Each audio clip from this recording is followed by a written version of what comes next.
I want to tell you that the college basketball experience is brought to you by, us. Yes, we are part of the Sports Gambling Podcast Network. It is a new year, and we have new gear, baby. Yes, the SGPN merch store has a bunch of new items for the new year, and right now you can get 10% off everything with the promo code 2026.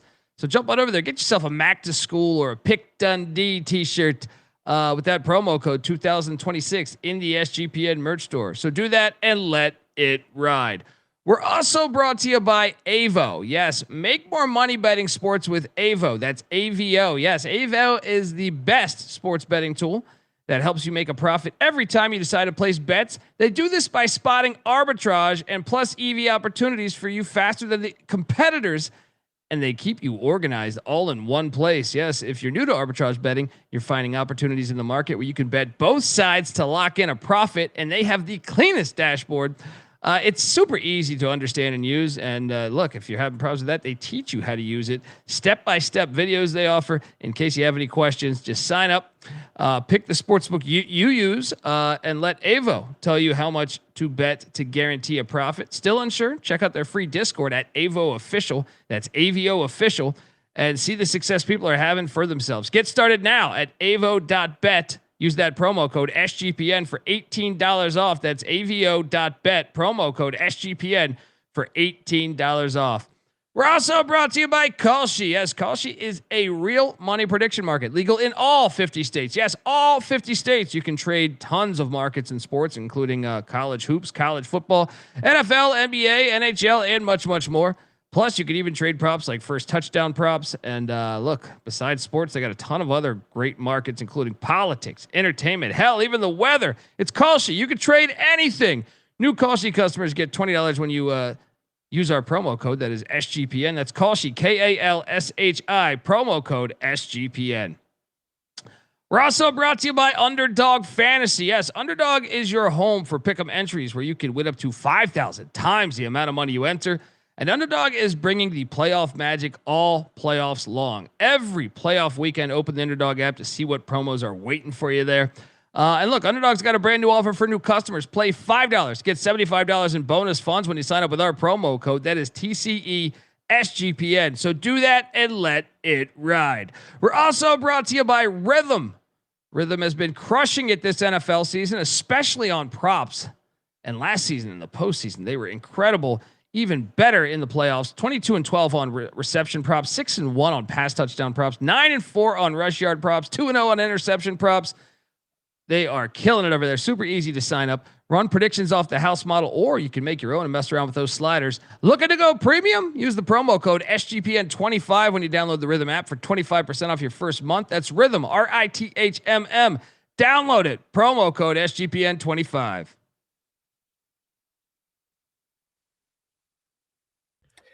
Welcome into the madness, the chaos that is this sextuplet of Diamond Report contributors, joined by Noah Darling of College Baseball Central, Monty Taylor of Just Baseball, Quentin Mills, College Baseball Insiders, Andrew Rydell's Cheek with College Baseball Central, and last but not least, Noah Beanick of 11.7 and the College Experience. Welcome in, boys. Glad to be here. Don't everybody talk at once. Noah? Yeah, I mean, just you gotta construct or conduct how this is going on. Yeah, well, this is the welcoming. We've made everybody wait now for about 20 more minutes than what they should have. We appreciate your patience. Not all six of us can be as efficient as some others when it comes to figuring out how microphones and video cameras work. Yeah, it's safe to say I know a guy who struggles in that department. What a treat it is to see your face, Chris. When I go so long without seeing you, obviously we text and we have our phone calls, but over this stream, you just sound so southern. Your honeysuckle voice really lifts me up. Yeah, it looks really southern outside right now, sitting in about 8 inches of snow. It's good to finally come to the people with this finished product.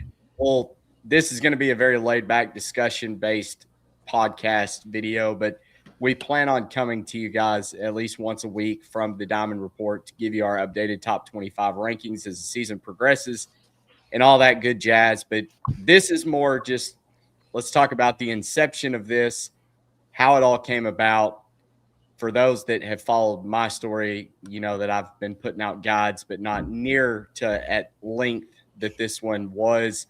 Darling, you want to take us back to Omaha in 2025 when we first sat there at the Hilton and had this discussion? Sure, Matthew. We have a lot of discussions just amongst ourselves. As it really, if you really want to trace it back, I would give a lot of credit to the other Noah, Mr. Beanie, for the start of the fantasy baseball league that we're all in, except for Andrew. Ha ha ha, ha Andrew, square.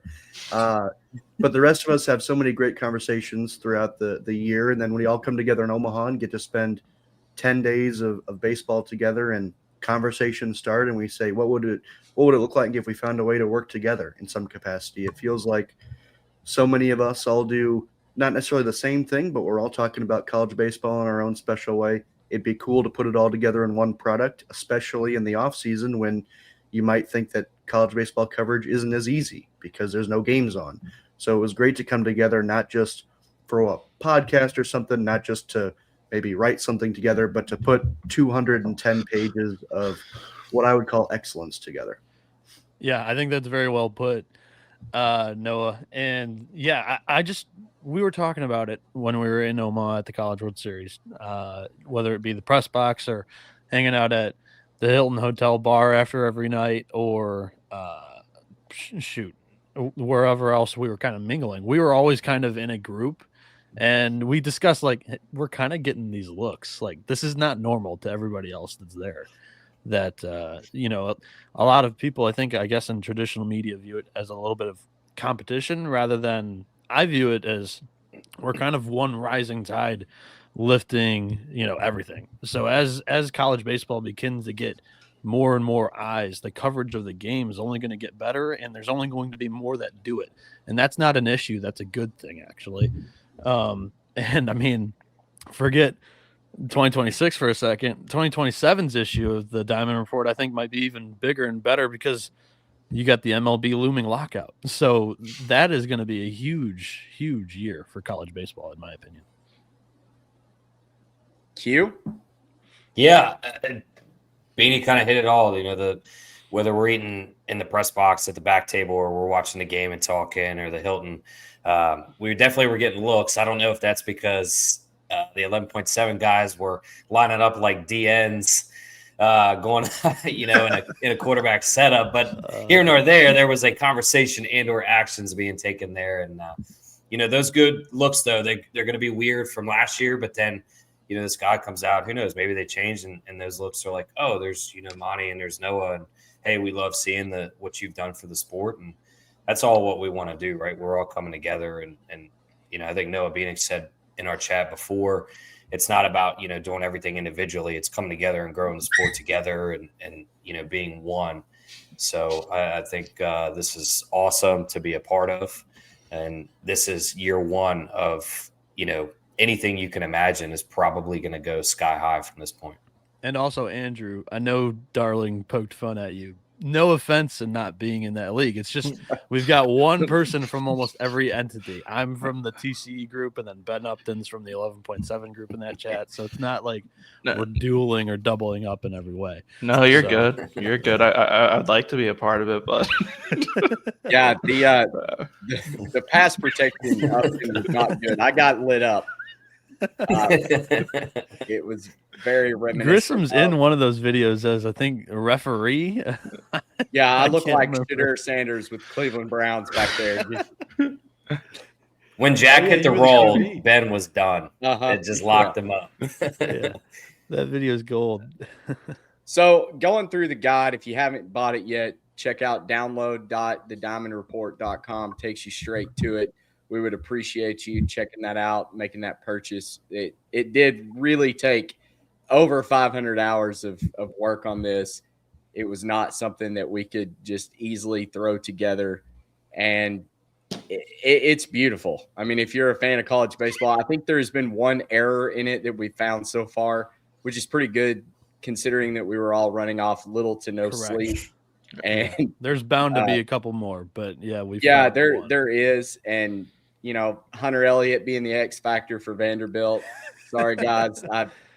Until y'all play each other, Hunter Elliott will not be an X factor for the Vanderbilt Commodores. And for those curious, the X factor was supposed to be Brody Johnson. That was my fuck up, and I was proofreading it. Somehow it slipped through the cracks of the 40,000 pages or words that I read earlier too. So yeah, so forgive us. I'm gonna get that fixed, re-uploaded, and send it out. What are the odds we see you at the Animal House?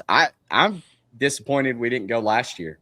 I think we got to do like the night before. We just got to set the tone early. The Animal House is always welcome to newbies. We do have a cub in the Animal House who 2 dogs. Is a little bit of a terrorist, as you guys learned a little bit. But yeah, everybody is always welcome at the Animal House. Noah is going to post his address online. So himself and everybody show up at his house. Just bring gifts. So our gifts are highly recommended. So I'm super excited just for this episode, just to, break bread and just talk about, how the process and operations went of this whole thing. We really should. I mean, the audience is going to see 210 pages and they're going to be like, yo, they worked on this thing all freaking fall. They were talking about it in Omaha. We kind of just started it December 17th. And we were like, are we going to finish this thing? And so what I guess I'll start with this. The original roles, Grissom obviously did a fantastic freaking job with the design of the magazine. Like, unreal. We knew he was in that role. We knew we had excellent writers. Like, Monty was the MVP of the writing team.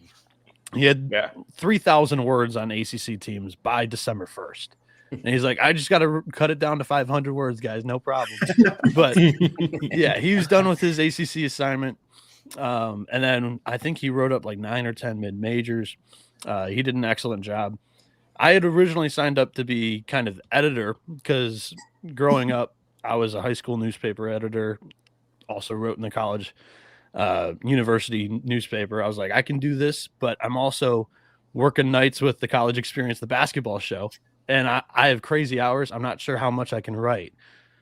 Well, that thing got thrown for a loop, and Andrew knew it was going to come up at some point in the show. Yeah. So in the middle of December, Andrew's a coach on the side. So he's doing all of this and coaching. He's stepped away from media for about 2 weeks, and we're like, holy shit, we are screwed. Because I was originally doing team by team spread for the Sunbelt. The Sunbelt teams are going to have each of their own page. Unfortunately, all the coaches. So it's Andrew's fault. You're saying it's Andrew's fault that Coastal doesn't get the 2-page spread. So unfortunately, we weren't able to get that thing done. We were pinched, but then we got Andrew back, and when we got Andrew back, we cruised during January, and we were free sailing after that. But yeah, like Grissom did a tremendous job. I have the original, page designs in front of me of like what I sent to Grissom. Here's what I'm looking at. I've designed pages before, but I'm terrible at it.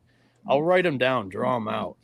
And Grissom did a pretty bang up job at getting that visual into the magazine. So hell of a job, Gris. Thank you. Thank you very much. If you want to laugh, go look at, I think the CBSBinsiders.com account has all of the guides that I've put out going back to 2022. Look at 2022 compared to 2026 and look at the advancement I've made in graphic design. It's pretty hilariously bad how bad it was. Here's a good question. Yeah, this is. Any merch coming this spring, maybe the Diamond Report on a branded Bills cap. Okay. I mean, I definitely saw a patch come out. It was on Paul Skeens' jersey. Yep. So the Hawaii jersey, the new Hawaii jersey. Yeah. Chris, I would say we've already cleared the biggest hurdle of this because, about 72 hours ago, we did not know how to make an e-commerce site. Yeah, and you've mastered that with the help of about 18 hours of phone calls and trial and error. Again, glad I had nothing to do with that. But yeah, clearly you can just go ahead and do that for us now. Thanks. Yeah, and the customer service is working spectacularly. Serengeti and whoever else I talked to with Rob, got a lot of air miles racked up for these phone calls. That was a battle in and of itself, but it's done. It's out there.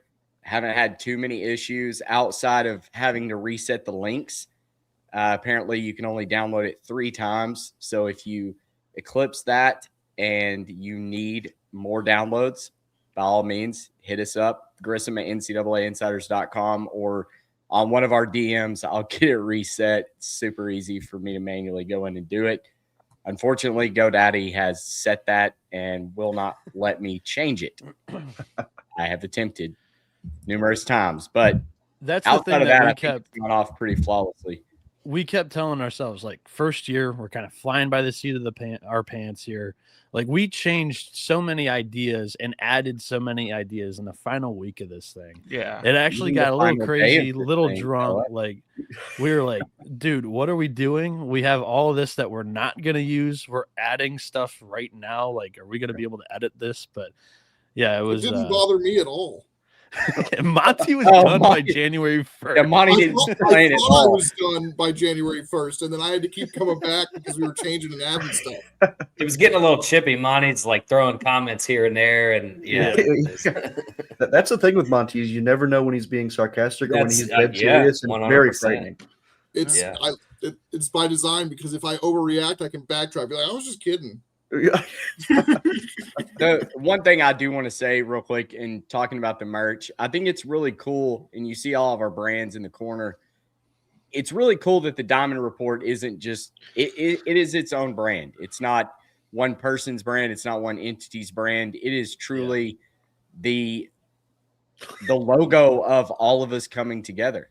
That is exactly what we envisioned for this, and we get to put all of our personal accolades aside and just do something that is truly good for the sport. And that's where all of this came from, was that the sport is still bigger than all of us. We're not the company trying to say that we're the only ones that the only resource that you need for college baseball content and coverage. This is for the users, this is for the fan, this is for the parents of the players that want to see their baby boy printed, the low quality university picture that we were able to get online. It's got your kids in it. This is for that, and that's been very cool. Grissom's been sent in all of the purchases. Everybody can put egos aside and work towards one goal to make this thing work. Grissom's been sending all the purchases of the players' parents. Like, that's been some of my things to see. And players. It shows they care. And I'll say this right here with the offhand chance that somebody is watching, but if you are a Division I player and you want to download this, hit us up in our DM. Hit us up. We've got a code. You give us a shout out. We'll give you a coupon code. No reason why you guys should be paying full price. I think half the Notre Dame pitching staff has purchased this thing, and we appreciate it. I did personally reach out to O'Sheen Lee and Jack Radell to personally thank them. And they Jack responded, was just happy that for the love of college baseball. So Jack responded, I need you to tick down my ERA half a point. South Dakota kid, so he's got grit. Yeah. This is awesome. So let's talk expectations for the guide, because they were wildly across the board. My goal was 500. If we could get 500 sales, I thought that would be pretty freaking awesome for the first year of doing it. Noah, he shot low. He said 0 so that he couldn't be disappointed. Thankfully, we eclipsed that in about the first 30 seconds that it was live. Both Noahs are kind of wired like that. I think I shot low too. You'll get there, but yeah. You did. No, you're kind of more on track, I think, than maybe we were. I think we're up to about 300. I don't know which one you're talking to, Q, but you're right. That's fair. Both of them. Jeez. Matt, I think with the expectations, let's kind of wrap it in like each person, right? So obviously the writers were Andrew, Beanie, Monty, Noah. Kind of assisted you with going back and forth in the group chat about ideas and then editing as much as I could. Why don't we start with whoever the first is on your screen, Matt? Like, along with your expectations, kind of what in your coverage was an easy thing to cover, or maybe something like it was intriguing that you kind of learned about the process, whether it's the guide or about, the conference itself, or, to some extent, like, what did you learn going through this process? Add your favorite thing too, like your favorite team that you were able to write up. Why don't we go Noah Darling? Okay. All right. So the thing that I learned along the way was, well, number one, I'm of course battling having a newborn around me. So the time management was all wrong because literally I don't know what day it is or really what time it is, but I know that I have to write about Rutgers baseball. So that was kind of my priority at the same time of having literally the biggest priority ever. So the thing that I eventually learned when it came to the process of all this was gathering stats absolutely sucks. But if you gather stats and put a lineup together before you write about a team, it is so much easier. Yeah. So next year, not to give out industry secrets to anybody who might be a copycat out there, I will definitely be creating lineups, gathering stats before I write a word about a team, because that saves so much time, because that's what I did for the Big Ten. And I cruised through my half of the Big Ten, credit Beanie for stepping up with the other half, compared to the Big 12, where I wrote everything and then put lineups together. And then I realized, I'm actually missing this super important player. So really the significance of lineups, but also the timing of doing them. And then I'm not going to be able to pinpoint a favorite team overall, but I really like the Ohio Valley when I was putting it together. I didn't know much about the OVC. And then I find reason that I'm thinking, okay, some of these teams could be fun to watch if they make their way into the tournament. One of them will automatically. SIUE could be fun to watch. And I did not know anything about them until I looked at them. And their basketball coach. Don't write reports about programs that maybe are not highly covered at 11 o'clock. No, we're telling all. When you're dead. First day back to work after a month. I got no sleep the night before because the kid was crying all night. And I'm like, I got to finish my stuff here because I'm driving myself insane. I couldn't get as much work done on this as I thought I could during the workday. I come home, bang out what I can, and end the night by including SIUE's basketball coach as the OVC Coach of the Year in baseball, which is the ultimate Bo Jackson move. So if he pulls at a school off, like that, he might be dual role though. He might have to step in. Might very well be. Shout out, Coach It wouldn't have Baroni. surprised me if it was. I had to double check the team account, the team staff page, just to make sure that he didn't coach both basketball and baseball. And this is at 3 a.m. Central, 4 a.m. Eastern time. So Gris is the only one awake, and so Beanie was doing. I think Beanie was still in the chat with me at 4 a.m. I gave Matt company every night. I think I woke up and saw it and was laughing, and then went back to sleep. Yeah, that's another thing with all this is when I'm dealing with the newborn crying, I'll wake up at all hours of the night to see Beanie live talking about college baseball or college basketball, and then I'll think like, how on earth is this guy doing this? I don't know how you're awake right now. It's 8 o'clock. It feels like breakfast for you, Beanie.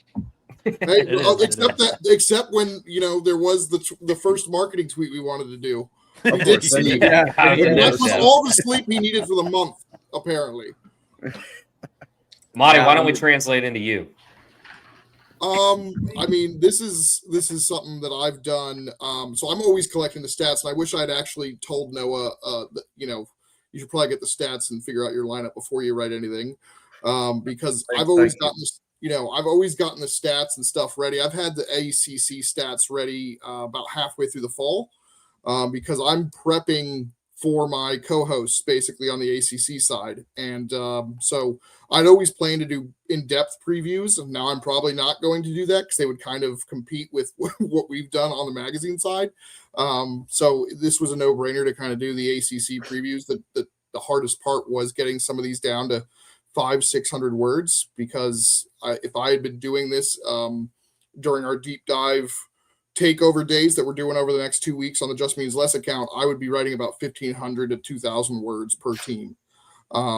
And maybe that's too much, but I wanted to be able to make sure I'm talking about all the guys that I really wanted to talk about. But this has been a pretty fun thing, but I gave myself like a January 1st cutoff because January is preseason time and I got to gear up with other things. So I was able to get most of my stuff done and then help out a little bit and make the changes as we adjusted. So that was good to just kind of get that. But yeah, December 17th, I was sitting at my desk and I was like, so are we really doing this, guys?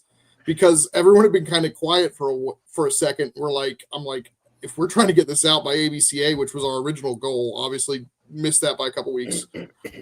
But if we were trying to get that, I was like, we got to get going. So I was like, we got to make some deadlines. And that's when we kind of threw down a January 1 deadline that some of us hit, some of us didn't, but it was important to get a deadline down.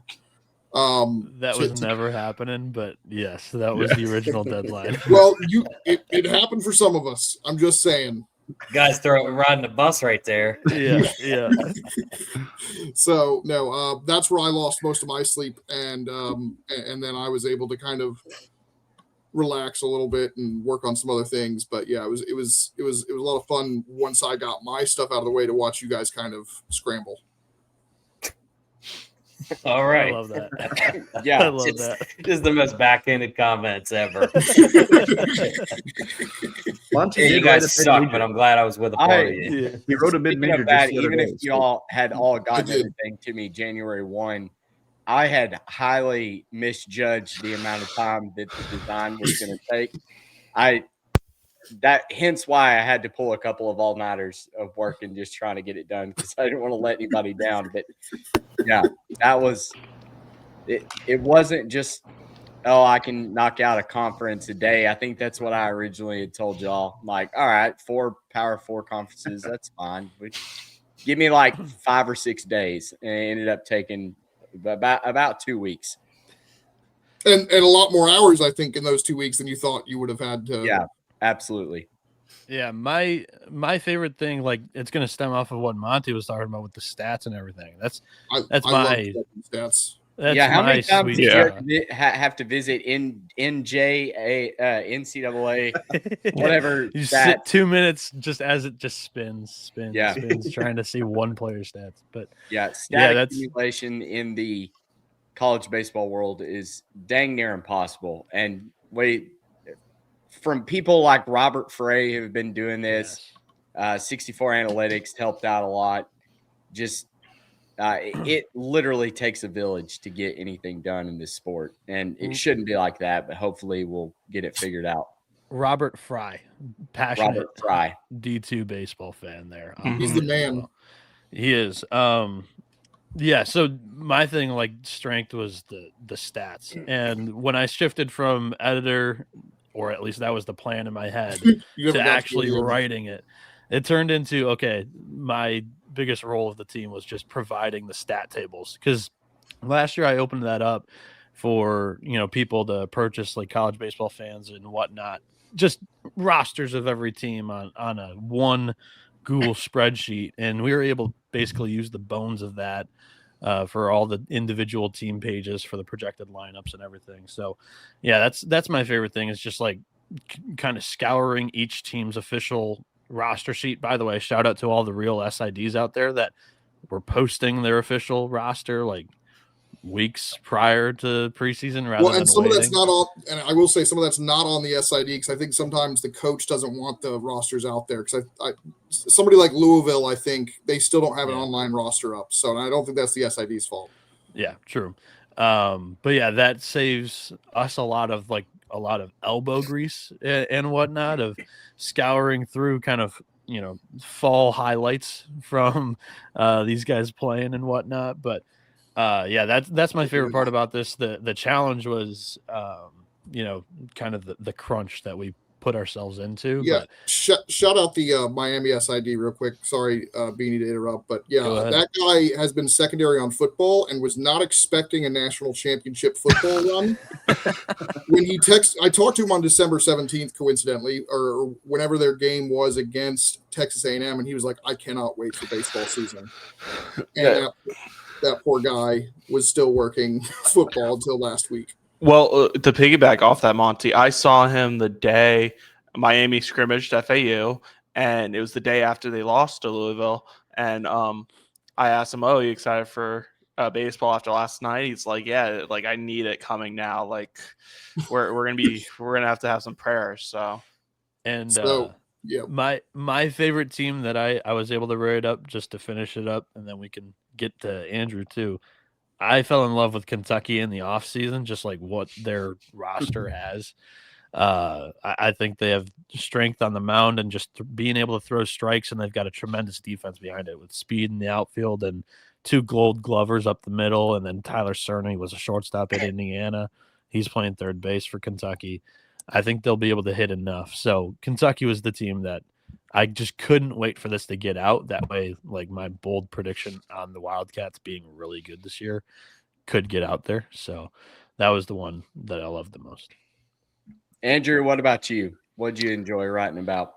Well, first, I wanted to give Monty a shout out because as you guys mentioned, I did leave the project for a crisp 2 weeks because I was interviewing for some other coaching jobs in the college level. And Monty asked me, what did I think of the American? And who's going to, why is ECU going to win it? I'm like, oh, you're about to write the American? Let me just do it right now. And I wrote it in my notes app and I sent it to him. And I'm like, okay, you know what? I want back in.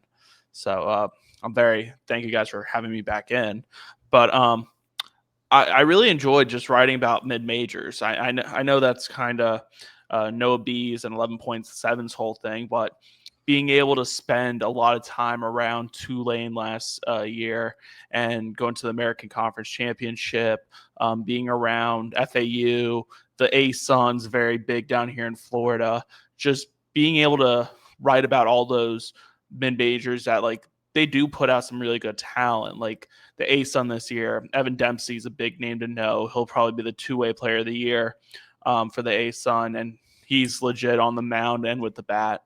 And then one thing I felt really bad for was, we mentioned it, these SIDs, like the SWAC and the MAC. SWAC and the MAC are two different levels, because the SWAC, we see some funding issues with them being very limited resources, and they're trying their best. And then the MAC and some of these, like the NEC I wrote on, a few others, they're covering multiple sports during this time too, such as Niagara, Fairfield, Ryder. So being able to write about all these teams, reaching out to all their coaches, especially as a high school coach, where it's I had this problem a little where I wanted to reach out as a reporter or reach out as a coach trying to help my kids get committed. So it was very interesting trying to find that middle ground with both of them. But all the coaches, players, SIDs I talked to, they understood where I was coming from, and they were very happy to hear that we were doing this. Yeah. Shout out the coaches that let me ask the projected lineups, like what they thought of my projected lineups when they have no idea yet what theirs are. Yeah. And would laugh or give me feedback or be like, oh, maybe. That's pretty close. What's not close? Yeah. Monty, did you hit your favorite team?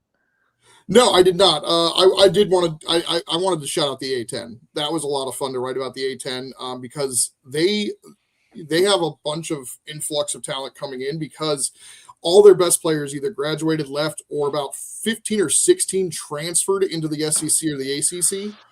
I mean, half of Duke's transfers were from the A10. It feels like Dayton. Yeah, I would say Dayton specifically. Yeah, Dayton specifically had some major guys go in there. Jack Archimoni, Richmond to Georgia. I think Michael Shaughnessy, Davidson to Georgia. There were a lot of guys, but seeing what the A10 had left was really exciting, and I think it's going to be a really fun conference between Rhode Island and VCU and George Mason and St. Joseph's to a point, because they got the kid Coppola from Arizona, who's got some good stuff. He's gone all the way down to St. Joe's, but it's going to be a lot of fun to see the A10 and doing those mid majors. The Ivy League was a lot of fun. Seeing that Navy is returning all of their team except for their closer. I actually put them as my best returning team in an idea we scrapped. But and then I had to be corrected, because are they the best returning team or do they just have the most returners? We had to have a discussion on that. But yeah, no, it was a lot of fun to kind of deep dive into those mid majors. So that's why I just wanted to make sure I could say some of my favorite A10s. I don't know about that. Yeah, I've got to publicly apologize for that, because several times at 3 a.m. an idea would tick in my brain and say, I "Hey, blame we should everyone do else this." for not having. And I'm like, "Oh, squirrel! Nope, let's do this instead." Yeah. Bonnie's like, "I've been done since December 1st. I'm not doing anything else." No, it was funny because Gris was like, "All right, I'm caught up. No one else has given me anything, so I'm going to go do something else." And then I'm like, "Way to go, guys! You guys weren't pumping out enough work." Monty may have had the quote of the century in that group chat when he was like, "Can everybody just please get done so Grissom doesn't start thinking of something else to add?" Hey, but I think it was maybe the final idea. I think was your best one of the entire project. We put together personal season prediction pages where that was what the quote was. It was a very good idea, but I was still frustrated that he had the time at 4 a.m. when nobody else has given him he's found a stopping point. But it was a great idea. It was fantastic. You go, sorry, Monty. If you go to the back portion of the mag, that's I think the best bang that makes the magazine, in my opinion. Just like the accumulation of everybody's work, we were all able to read it and kind of edit it together. And then we gave our top 16, kind of regional host idea teams. And then, some buy, sell, holds, some Omaha 8 descriptions on the team, and then a little bit about us. I thought that was absolutely a perfect cherry on top, Grissom. And it all happened from an ADHD moment from Grissom at 4 or 3 in the morning. I did. Obviously, we saw the whole thing when Grissom was kind of like, "Look at this, let me know of issues." But there were certain times when he would finish a team page and he would send it to the chat and he'd say, without saying it, "Look this over, let me know if I screwed anything up." He didn't send us the final pages of what you guys said for your descriptions of how you got into this. And I didn't really bother getting that far when he said read it, because I'm like, if they screwed up a word, that's on them. I was kind of reading the more important things per se. But the first thing I did when I downloaded my actual copy the morning that this came out was I read everything that you guys said. Correct. And that was one of my favorite parts, because it's cool to work on something, but it's also nice to have a little bit of a surprise like everybody else. And that was a surprise to me. So I enjoyed what all you guys said in that. Well, good, because that was intentional. I didn't want anybody to have any influence on their picks if you notice too, every time I finished your page, I only sent it to you. Mm-hmm. Yeah, I see. And that was totally unedited. I literally just copied over what you had sent, your bios, just to let the reader know a little bit about you, your background, and why you felt like you were good enough to write for the Diamond Report. And, I see. I was legitimacy here. Happened to be buying a bucket of fours in the Hilton lobby. That's what makes me good enough. I see. I was not very influenced. I had Coastal Carolina at 4. I had Southern Miss at 12. I had UC Santa Barbara at 14. And I don't think Barbara was ranked by anybody else. So.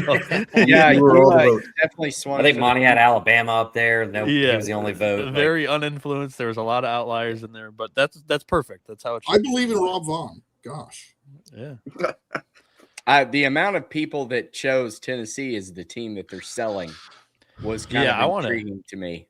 Yeah, are y'all thinking this is more of kind of the Texas A&M deal last year, where new first-year head coach gonna have to learn, take the lumps? What? Well, I wasn't because it's not talent. Tennessee's got the talent on the roster. Even if Vitello I wasn't going to pick ACC or Mississippi State. So true, yeah. Well, Tennessee is Diet Virginia with Evan Blanco and Henry Ford. No, they're knockoff Virginia, because Mississippi State's Diet Virginia because they got more. They are Virginia. Mississippi State is Virginia. Okay, yes. And what? Virginia's remind Duke. me, Noah, where did Virginia finish last year in the? That's the cause for concern. Yes. That is. Yeah. And I thought that was intriguing because Monty has Mississippi State ranked 3rd preseason. Noah doesn't have them ranked. I think I have them 16th. It's very. I have them ranked. I have them ranked, just not in my 16. They might be. I don't 17. have them ranked in my 16 either. Wow. Yeah, Phoenix doesn't have. Sorry, I believe in Brian O'Connor. Noah's. The only ACC national championship winning coach since 1958, by the way.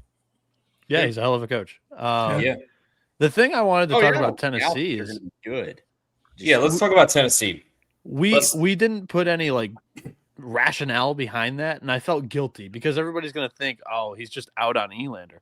No, I'm not really even out on Elander. I wrote the SEC intro part, and I said, even if Tony Vitello was there, I thought that this roster was not quite as blue chippy on paper as some of the other SECs and as Tennessee's been in the past. So I don't think those expectations should be placed upon Elander in his first year, and that's not a bad thing. I just don't like, what was it, 2023 Tennessee entered the year preseason number 1, and I don't think that roster garnered those expectations. It was the previous season, and I didn't want that to happen again to the Volunteers, and kind of us 6 bringing a mean ranking, like by average in our top 25, it worked. And yeah, so there was some high, some low on Tennessee, and it all kind of evened out. I will say I am high on, like, Henry Ford. I thought made a brilliant business decision in terms of what school and where he's going to go hit, because I think he's going to have a massive year and make a lot of money making the decision that he made to go to Tennessee as the school that he chose, because he's going to hit a lot of home runs there. Like, it's going to be a big. I mean, he's going to work himself back, I think, into the first round. I think he's already projected there. So I think there's going to be a lot of good things in Tennessee. It was just, again, there's somebody we had to pick somebody. Well, so I think we all chose UCLA to make the Omaha 8. So did we curse them? They have a history of. They don't. I think they'll be fine. I mean, you look at the schedule, the Big Ten. I mean, out of 2 or 3 teams, like that's what they're going to benefit from. They're going to run the regular season and then kind of have to be battle tested for 3 straight weeks. But for the lineup, like they were able to do it last year, there's an even better lineup in town this year. Like, there's no reason that they can't do it. Now, could this end up being like, an offensive version of the 2021 Tennessee team or Arkansas or the 2022 Tennessee? Absolutely. But I think depending on where they're at, like, they're going to host out West. They're going to have favorable draw, in my opinion. They're going to be there.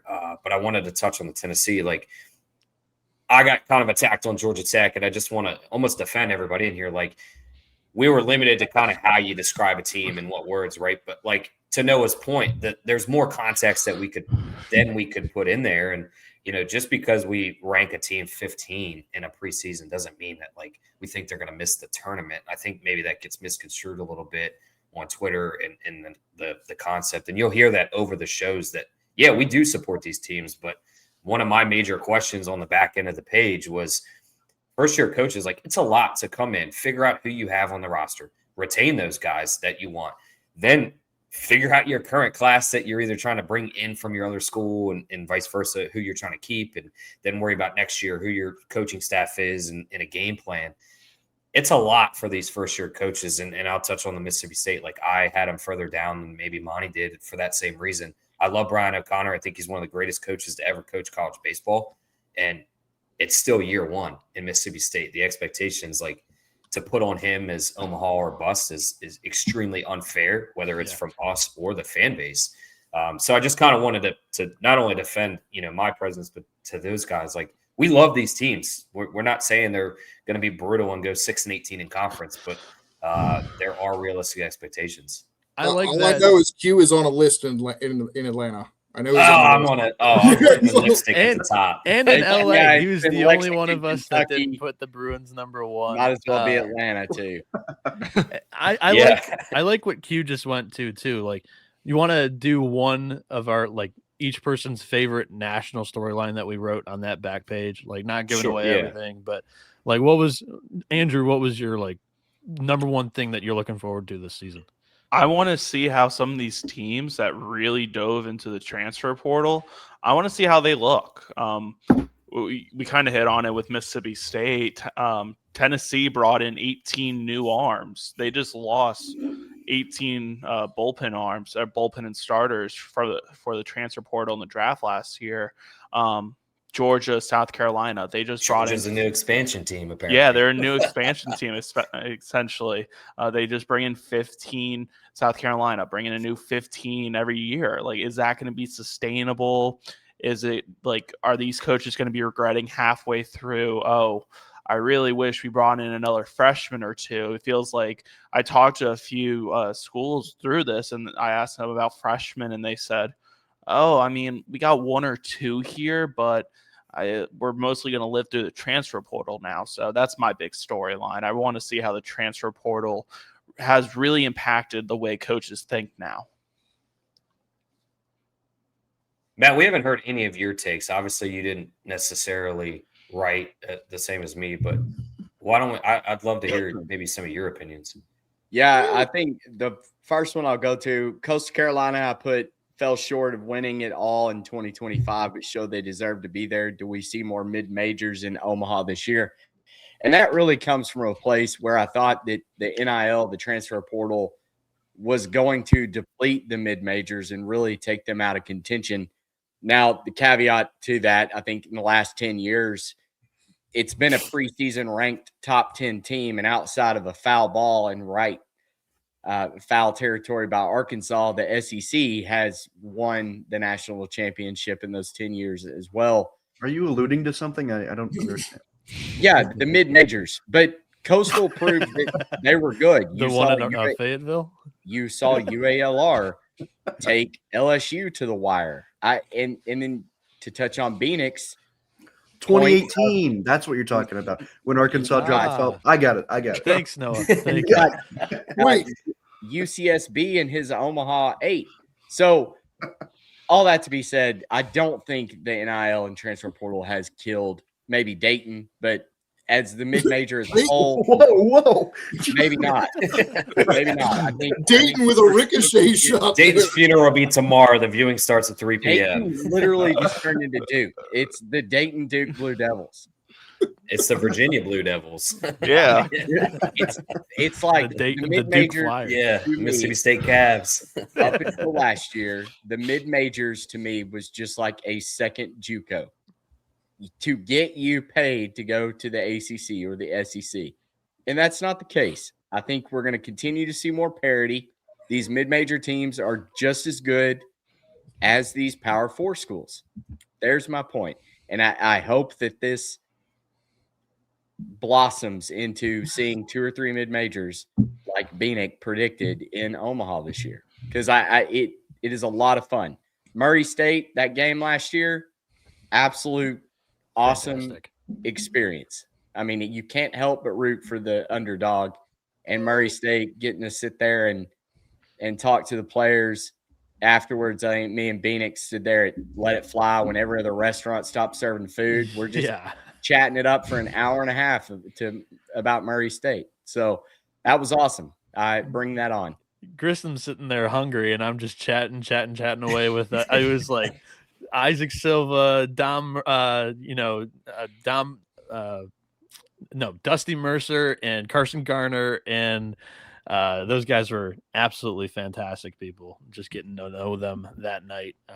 And yeah, we ran into, I think it was Ben and I, Upton. We ran into Tony Pluta and 2 of his buddies from Arizona the night that they got axed too from the CWS. But that's fun. Like, all the guys go out on the town and enjoy a night when they're done, and that's like a lot of times you're able to catch up with those guys, so it's fun. It's always fun to see as an Omaha guy, just to see him. Sorry, excuse me. It wasn't really a crucial point, but just as you watch them win a game, like a night game, and then you kind of linger around the Hilton maybe, and they're staying at the Hilton, and you slowly see these college athletes come out in like a nice shirt and wonder where you're going. So it's cool to see them like, oh, these guys are regular college students too, and you sometimes forget that. I don't. Can I want to actually add to that point. So like I've been going out since 2021. Obviously nowhere near as long as Noah Darling, but it's cool to hang out at the Hilton and these other places. And one thing I saw last year, and it's going to speak to the mid-majors, like here and there as a team would expand, you might see that, on the board that Peyton Manning showed up for Tennessee, or, Dak Prescott would show up for Mississippi State the year they won it. But then last year, like, we're partying it up with the 2016 Coastal team. And that was, to me, really cool to like see those guys come back 9 years later and just, whether some were wearing their rings or some were, just hanging out at the bar, just either telling the stories that they know about this current team, obviously, I'm speaking of last year, or their own, and like what they saw in themselves, or what this team's different, or like, man, we didn't do it this way, we did it that way. Like, to me, that really stuck out for me, was to see that mid-major camaraderie come back. Whereas, again, you don't see the Tennessees, maybe out as public as it was at the Hilton. But I thought that was really cool, and to kind of touch to that point. I don't know. Livy Dunn was making her rounds around there for LSU. Sure. Yeah, absolutely. I mean, she's on a tier of her own. So, yeah. But it was cool. She's favorite national, with a bunch of security. So, favorite national storylines from the right side for here? What do we got? Yeah, Noah Monty injury. I mean, mine were the first year, coaches in Atlanta, Durham, Charlottesville, Starkville, Knoxville, all the Vills. The Vills. All the Vills. Go ahead, darling. Okay. One of the things that I said was also the first year head coaches, but you guys are all like, every first year coach. I know Q and I had very similar questions in there, but I was specifically with Georgia Tech and Tennessee, not just because they're first year guys, but because they were assistants under those legendary guys at their schools. Yeah. So it's going to be interesting. This is a question I love asking first year coaches who are also assistants at their school. How do you carry on that legacy, but also make it your own program? But at the same time, these guys aren't coaches taking over mediocre programs. These are teams that are ready to win national championships. So it's very interesting just to watch them happen both at the same time with teams that we're generally high on, even though Tennessee kind of got the short end of the stick by Beanie and some others. Andrew, go ahead. Already did mine with yeah. I guess mine, it was very similar to Grissom's. Just reading off of the top point here.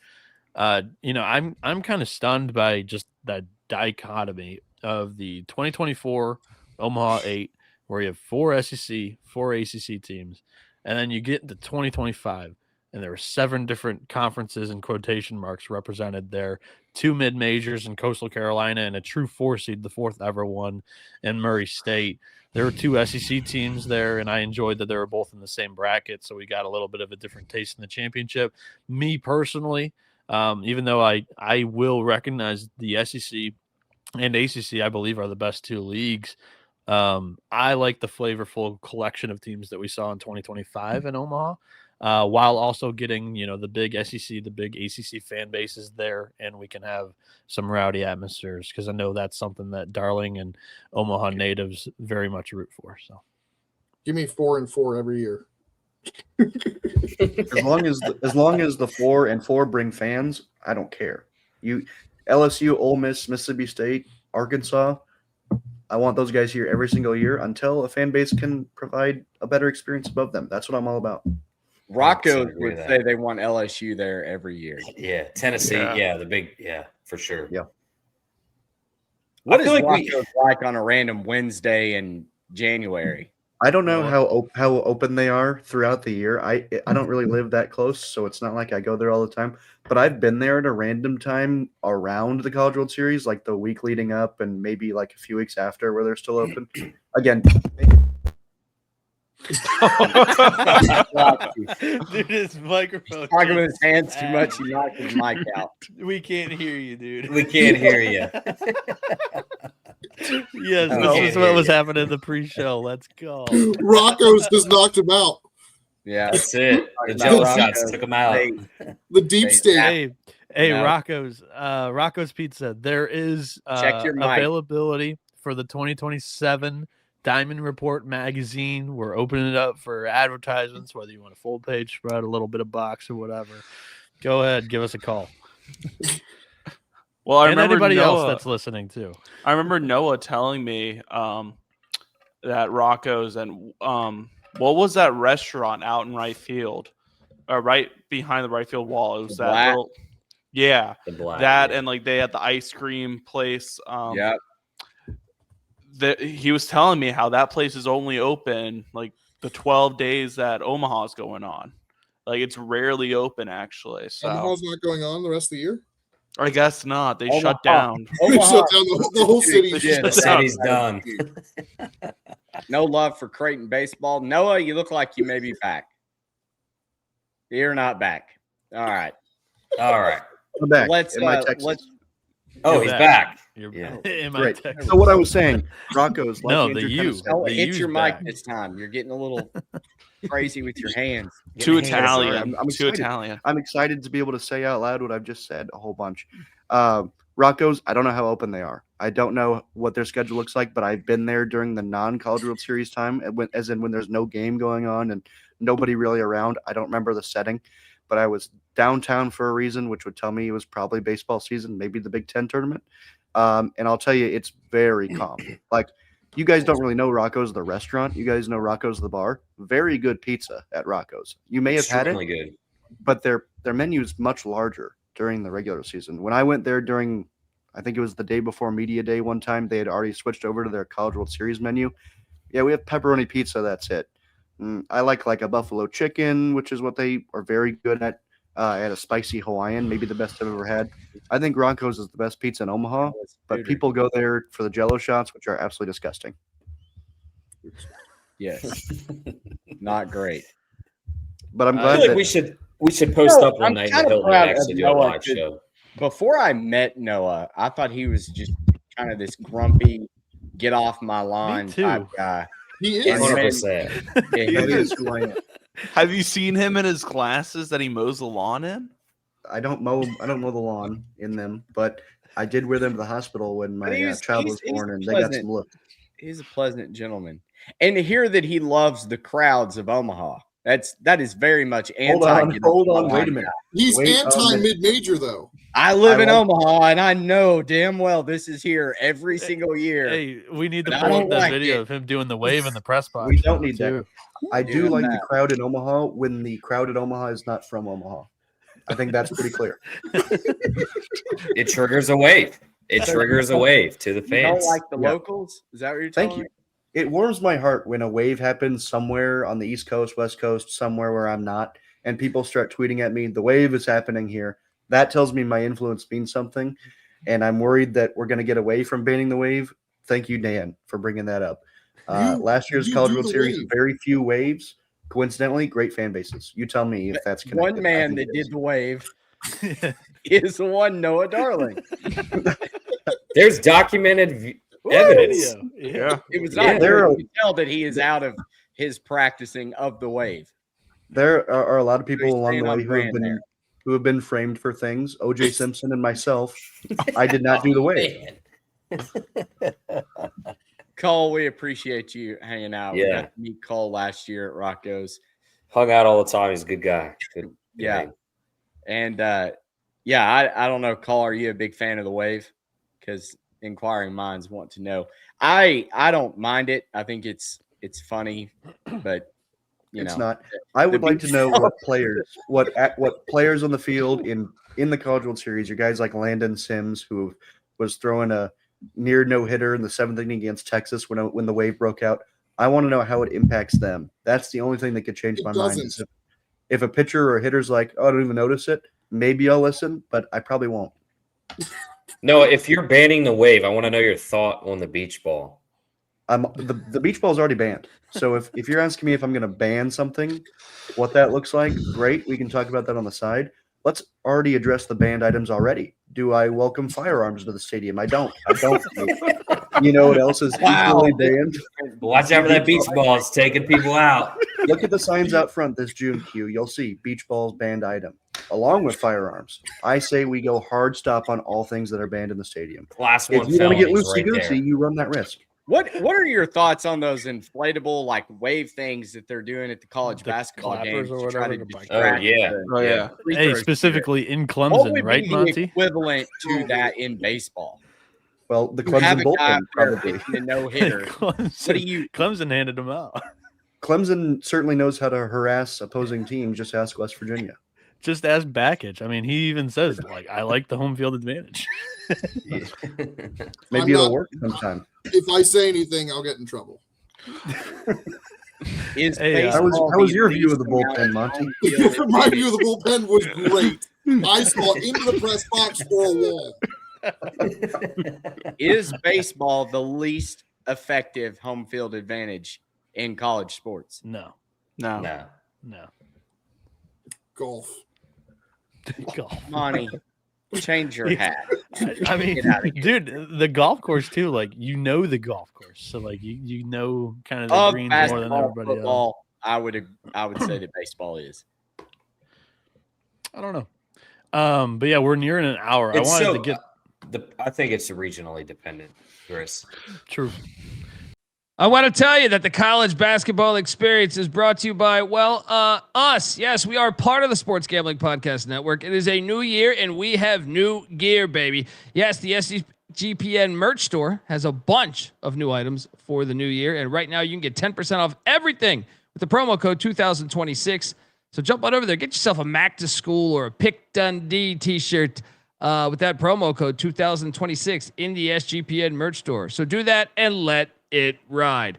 We're also brought to you by Avo. Yes, make more money betting sports with Avo. That's AVO. Yes, Avo is the best sports betting tool that helps you make a profit every time you decide to place bets. They do this by spotting arbitrage and plus EV opportunities for you faster than the competitors, and they keep you organized all in one place. Yes, if you're new to arbitrage betting, you're finding opportunities in the market where you can bet both sides to lock in a profit, and they have the cleanest dashboard.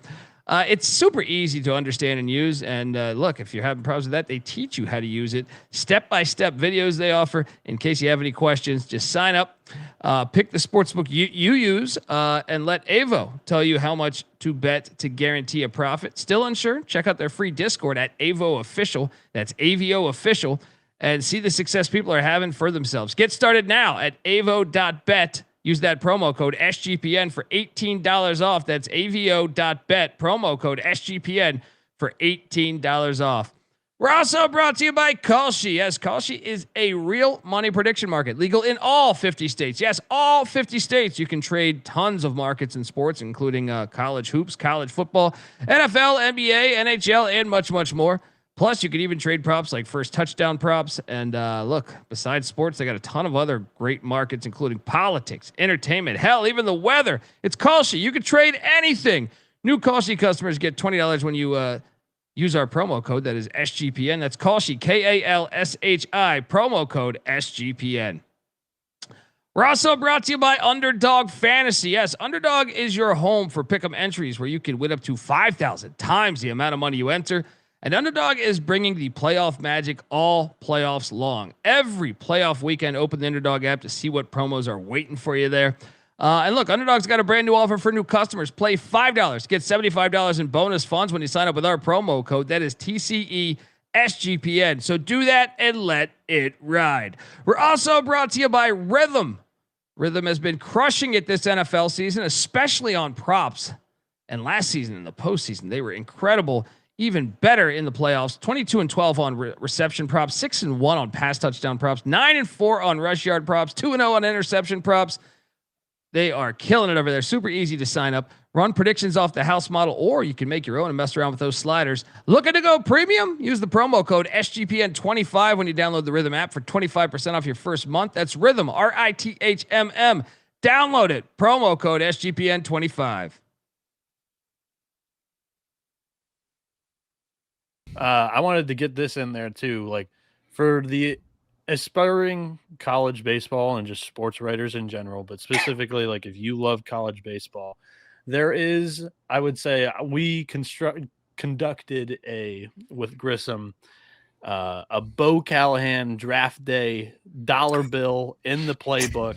If you read the playbook and you find that $1 bill, you'll have the ability to kind of apply to be on the team next year. And we'll look at all of that because, I mean, we're not against adding to the team. We have big aspirations of doing many team previews and stuff. So, yeah, we're looking forward to this continuing year after year. Yeah, if you're a good writer and you have an in with the conference or a team, email us. That was an incredible draft day reference, Beanie. I thought you were going to go with like a Matt Grissom no matter what situation, but instead the $100 bill. No, your guy said, "Oh yeah, good joke, guys." No, that was in there. Good pull. Anything else we want to add before we wrap up episode 1? Just talking operations, ideas, how this thing came about. I think we dabbled, just to wrap it up. I think we dabbled doing more shows throughout the season. So that's something to look forward to. And then I think as we get closer, we make it a little more official, more public. Like we'll pick a day, pick an hour, and also kind of have a sit down at the Hilton or something. Yeah. How much of this clan is going to be in Arlington weekend 1? Live show in person? I think everybody I'll be in Chapel Hill, baby. Of course. Right. I didn't say no. I'm there to see Indiana because I'm seeing 6 of Indiana's first 7 games. I'm a Big Ten guy now. I'm an Indiana beat writer. Big Ten. I'm an Indiana beat writer for the first 7 games. Guy's taking Rutgers in a super regional. Talking about being a conference shill, the Kansas helmet there. Noah. I don't know. Give us one final pitch as to why the Big 12 up the Minnesota be a one. really Look at that. Michael Whippy, baby. You changed right on cue of me trying to get a question out of you. Go ahead. Tell me, what's the allure of the Big 12 this year? Since you are an admitted Big 12 shill. I am a Big 12 shill. I'm not afraid to admit that. And that's in all sports, by the way. I'm an equal opportunity shill. AU basketball. Okay, not for the teams, for the conference. But when it comes to Big 12 baseball, I'm very excited about the pitching depth at the top. You have some of the best starters in the country. You guys can't really tell, but I'm physically sick that Nathan Taylor didn't get more love among this group. I think he's going to be an All-American at the end of the year. TCU has some fantastic arms led by – name escaping me, Wichita State transfer. Tommy Lepore. Tommy Lepore, of course. I said before you did. Owen Krimkowski and Smith Bailey at Arizona. Got Dom Bagley at Kansas. Kansas State, I think, has a fantastic returning core. Carson Leggett looking to make his K-State debut. How about that, Nate Monty? Yeah, that's right. I forgot about Carson. He didn't play last year at all. No, he had Tommy John in the fall. I watched him pitch for K-State. Carson Leggett was my dark horse candidate 2 years ago for ACC Pitcher of the Year. Monty, I'm going to ask you the same question about the ACC next. Don't even answer. Oh, Noah Darling's words, please. But the offense is deep as well. Sawyer Strauss-Snyder is better than Rock Chalowski at some things. And I'm looking forward to watching them duel week 2 in LA. That's a real who's who. You guys enjoy Arlington, which I'll also be at. But Hollywood week 2, that's going to be the ultimate where the stars are born. I assume that there'll be a Hollywood Walk of Fame spot for the Diamond Report, of which I will be making an appearance at on our behalf. But the Big 12, great. West Virginia, if D2 pitching takes off, West Virginia will be in Omaha. Cincinnati is going to steal 1,000 bases this year. That might not be hyperbole. So many exciting teams in the Big 12. There's no easy sweeps. Utah, who we project is maybe the worst team in the Big 12 overall. I shouldn't say worst. To come in last in the Big 12, I should say, has the best pitcher possibly in the Big 12 in Coulter McNally. Very, very exciting league. New stadium for Utah, too. So even if the record doesn't look great, they'll at least look good on TV. Can't wait to watch the Big 12 this year. I wish the tournament was not in Surprise, Arizona. I kind of refuse to do that. But other than that, I will be at all Big 12 games from the beginning of conference play to the end of the regular season. Speaking of looking good on TV, before we get to the ACC preview, Stanford, do not change your score bug. Do not. It looks perfect. Beautiful. Monty, tell us about the ACC and why we need to keep an eye on them. All right, there's 9 teams that have been ranked across various publications. So, if they get 10 bids, you're saying there's only one unranked team. I think there's 12 to 13, possibly 14 tournament caliber teams. They're not maybe 16. He wrote it. No, there's not 16. There's not 16. There's 12 to 13 tournament caliber teams. They're not going to get 10. They're not going to get 11 bids. They're probably going to get 10. So who are those teams going to be? I just can't wait. I think Notre Dame and Virginia Tech are 2 teams that have regional host upside, but they've also got a pretty shortened floor where they could miss the tournament. So it's going to be really fun to see where everything goes, because there's no easy weekends. Going to Pitt is not fun. Going to Boston College is not fun, especially that Todd Interdonato's got his guys in there and plays his system of baseball is just beautifully ugly. And if he can get teams to make mistakes, Boston College is going to rack up some wins there, even, to make up for the talent gap. But it's going to be a lot of fun. It's just one of the big questions I have is whether Stanford and Cal can kind of learn from what went wrong last year and be a little bit more competitive to make the conference deeper. Beanick, I'm going to make you do the Big Ten. It's not an easy task, but tell us why we need to be paying attention to the Big Ten. I'm gonna shift. I'm calling an audible. All right. I spent way more time on the Sunbelt and Big West, so I could talk about those leagues. Sunbelt, man, like everybody knows, Coastal Carolina. I'll dive a little bit deeper. Like, hey, Southern Miss was a team that I was very close to also thinking they were Omaha caliber this year. They bring back a lot on the mound, and I think that Graydon Harris, the lefty there, can really step into national stardom as a starting pitcher as a sophomore. Colby Allen making the jump up from, a lockdown reliever to the weekend rotation is going to be exciting to watch for the Eagles this year. And then the Big West, I actually thought, Troy was the other team. They're relying on a little bit of a lot of transfers, to be honest. Dylan Alonso is a guy that they're really excited about at the front of their rotation. But the lineup's loaded for them. The Big West, I think at the top, could have more teams that are top 32 seeds than the Sunbelt. You heard that here first. Everybody talking about Sunbelt being a top 5 conference this year, like right behind the Power 4 or even a little bit better than the Power 4. I think the Big West is there this year. You look at UC Irvine last year, they really kind of, I can't say this in a kind way, they crapped down their legs and blew a regional host chance. But they bring back a lot on that pitching staff. It was over 300 innings from the pitching staff from last year, which was very talented and kind of underperformed in a way, but they've got a lot of depth on the mound. You got UC Santa Barbara, who brings back everybody, literally every arm on the mound except for Tyler Bremner. And I think they'll have enough offensively this year. Cal Poly's got the best offense returning from last year. They bring back their left side of the infield, and they had the best batting average in the league last year. And then Hawaii, UC San Diego, and Fullerton, I think, are teams on the outside. The 5-team conference tournament, there's 6 very, very good teams that I think all, if things break their way and RPI holds, which it's probably not, but they could all be bubble teams in the NCAA tournament conversation this year. Left off UCI from that list too. They return pretty good pitching staff in Hanson and Ojeda. Yep. Andrew, what's conference that you wrote up about that you think the people need to know about headed into 2026? I'm an American shill. I'll admit about that. Obviously being around Tulane last year, but I believe you can't really even say it was a down year for East Carolina.